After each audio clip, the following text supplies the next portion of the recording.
আমার কোলে যে সন্তানটা আছে তার বাবার পরিচয় চাই। নূপুর আক্তার মা হয়েছে, বাবা হয়নি কেউ।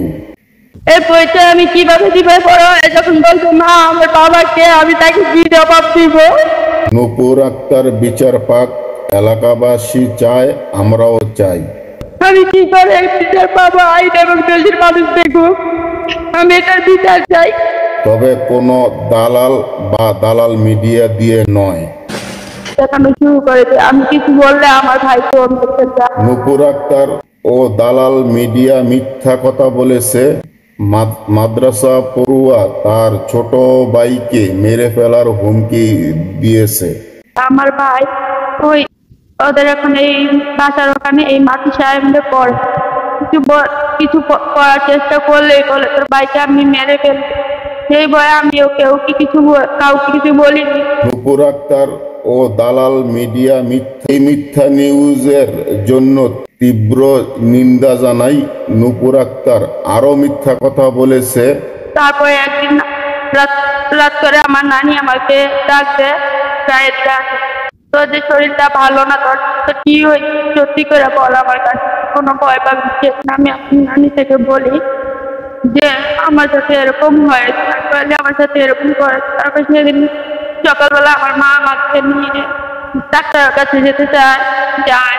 যে কিসের জন্য হয় না আমি দেখবো। সেদিন সরকারি হাসপাতাল বন্ধ ছিল, তাই বাসায় চলে আসি।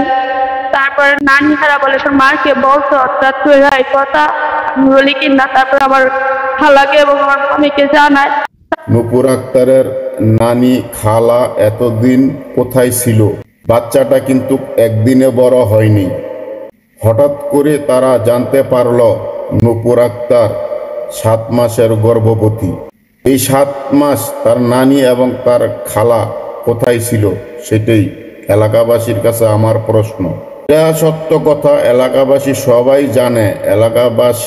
এলাকাবাসীকে ওভারটেক করে টাকার লোভে তার মা কোহিনুর বেগম মামলা করেছে। নূপুর, তার মা কোহিনুর বেগম এবং তাদের পরিবার খানকিবাড়ি নামে পরিচিত, তা এলাকাবাসী জানে। তবে একটা কথা, পাপ বাপকে ছাড়ে না।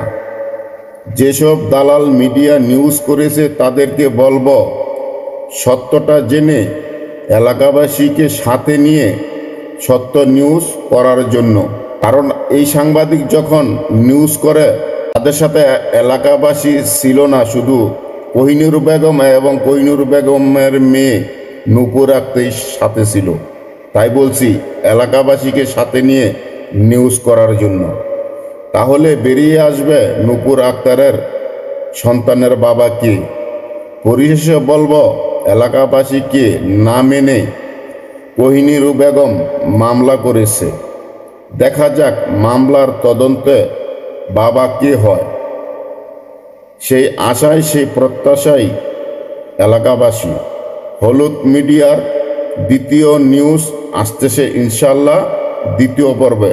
সবাইকে দেখার অনুরোধ রইল, সাথে থাকবেন।